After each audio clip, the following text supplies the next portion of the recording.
everybody. I just wanted to do a quick video today explaining something. I am going to focus on doing some more regular uploads of my channeling because I've been very delinquent. And this is Blue. Blue, say hello. But just because of a note that I got, well, one of many that I've gotten over the years, but I got it yesterday by someone who was very concerned that I'm being possessed, I'm dealing with the devil, and I needed salvation and all these things. And I just want to say what I do is of the light. I am very confident in that. I have very good protectors when I am in trance. I do have a gatekeeper. Actually, I've got more than one. But I do want to tell a little story, which is interesting, that happened when I wasn't doing my psychic work. So, a good rule of thumb with, like, if you're ghost hunting, for example, whenever you are done with the investigation, you always need to make sure that as you leave wherever you are, you tell the spirits that they cannot come home with you. They are not welcome to stick around with you. They need to either stay where they are, or better yet, finish crossing over and leave the earth plane that they're a little too tethered to. But you're always supposed to do that, and I've actually known people who've forgotten to do it and they've brought stuff home with them. So my little story is, I want to say this was 2013. I think it was 2013. There was a woman that I worked with who just didn't have a lot of friends, and she seemed very lonely, and I decided to befriend her. And, we had some interesting things in common and stuff, so I went over to her house one evening, innocently enough, and we sat on her balcony and chatted for a few hours. But during that evening, she had mentioned that at one point she had she'd gotten into reading Lenormand tarot cards. And quite frankly, I know Ouija boards are kind of the notorious thing. Ouija boards are kind of the notorious thing you have to be careful of, that you could accidentally open a door to some dark entities.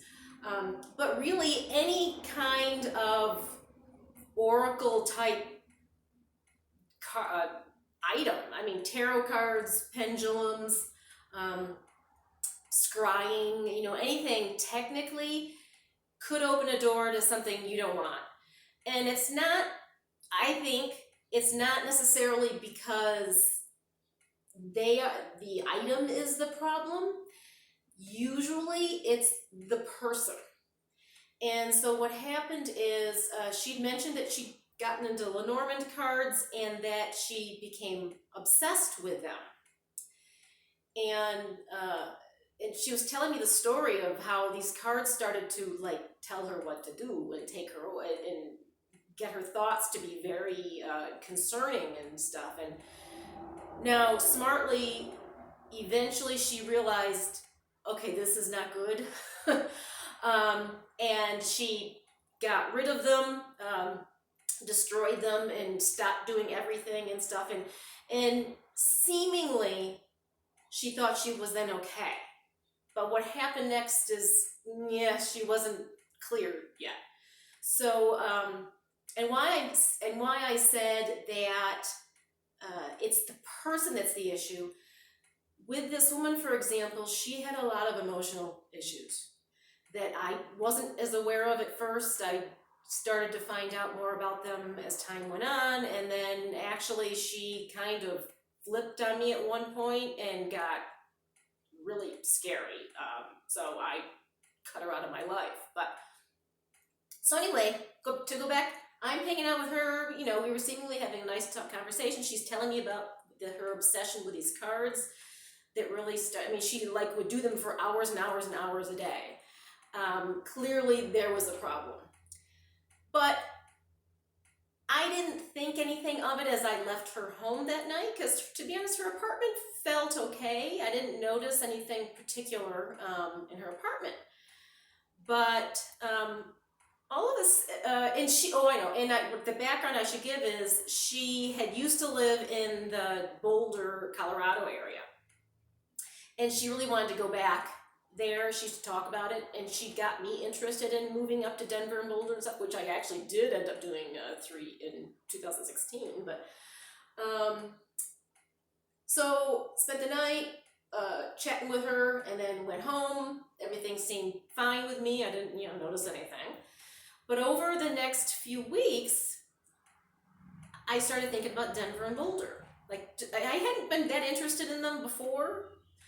And I just attributed it to the fact that she had been talking about it, so it got me interested, and I started Googling it and going, geez, it looks like a great place to live, and I love Boulder. So initially I just thought it was normal logical interest in possibly leaving Albuquerque at the time. But in retrospect, my thoughts about Denver Boulder became obsessive. They were in my head all the time. And I want to move, and I want to move right now. And but I've moved a lot, so I also didn't think that was anything all that weird, because I do impulsive things. But as fate would have it, I was in a coffee house in Albuquerque one day, and I met this wonderful Apache Medicine Man, and he heard that I was a medium and stuff, and so he was a little curious. So he says, would you be willing to do a trade? I'll do a cleansing of your house that you haven't lived in very long, and if you'll do a reading for me. So I was intrigued. So I go, sure, yeah.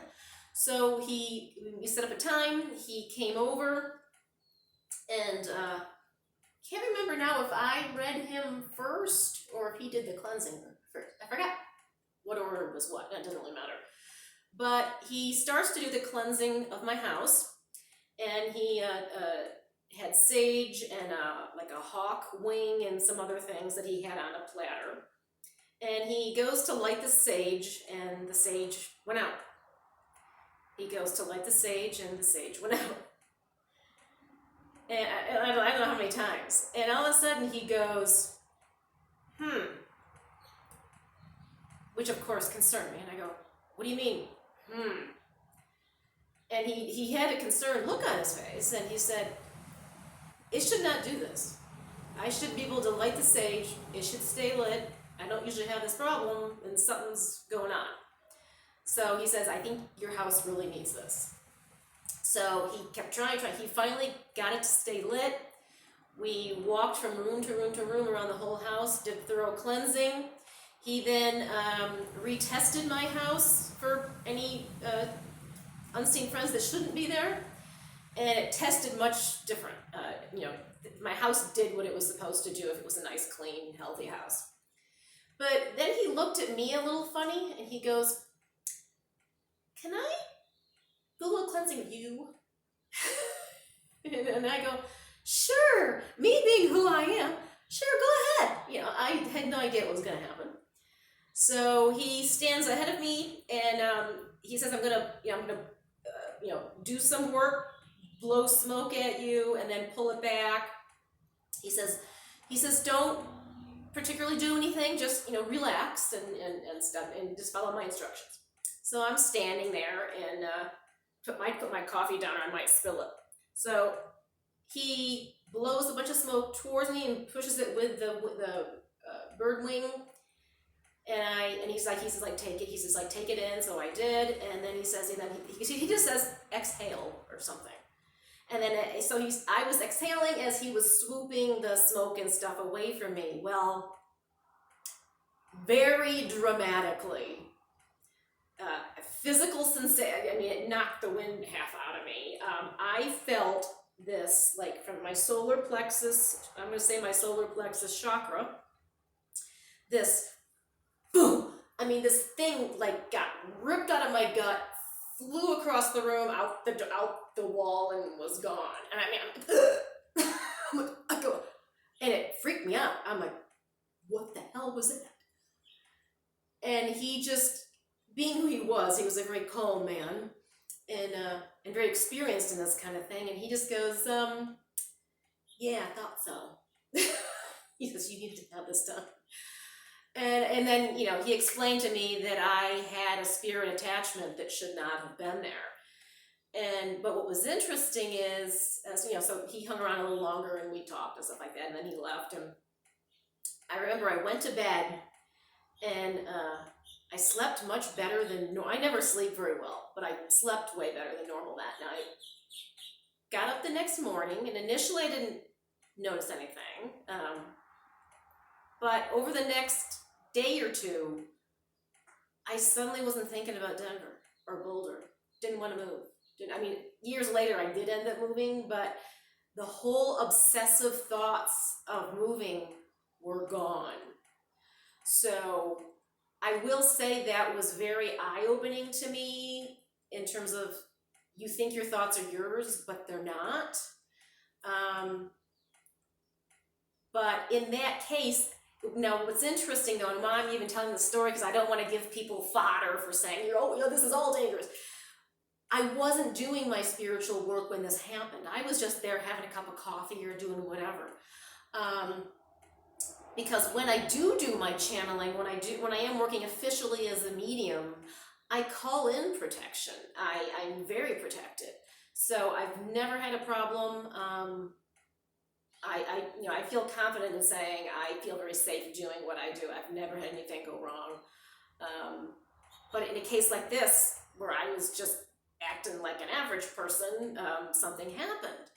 Now, I could guess and say, well, I'm very empathic and I did have compassion for that woman. So empathy, sometimes you can take on stuff.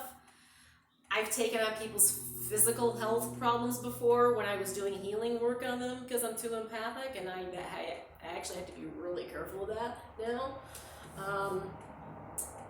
So it might have been just my empathy, or the fact that because I am a medium, whatever that being was, they can see that from the other side. They know you're the type who, you know, they're like, ooh, this person's going to be maybe receptive and stuff. And, you know, and medium is who I am. It's not going to go away. I don't want it to go away. So I did learn from that experience, though, that, you know, I should shield every day. I sometimes forget. Although COVID right now is helping me, reminding me to shield from everything and everyone, and I'm never getting near people again. But, so anyway, so that's what I wanted to get to today, and this has probably gone on longer than I meant. But I hope you are all staying safe, and I will try to start doing some more regular channeling. I can't commit to a certain number of times per week and everything because I am still working right now, albeit remotely, but I am working full time and I have other things going on. But I do need to start getting regular content back up on my channel. So, and also, if anybody is a Carolyn Mace fan like I am, go to her channel on YouTube right now. She posted a video, I want to say it was around May 6th-ish, talking about COVID, and it's a beautiful video that you need to watch. I've always valued her input very much, and one of my favorite lines from what she said was something like, instead of people being focused on going back to normal life, she's like, how about we focus on going forward to a new, better existence? So I do feel that is something that's supposed to come from all this, that, you know, yeah, the inconveniences are going to be a pain in the butt and all that kind of stuff, but I think this is a chance to do things different and better.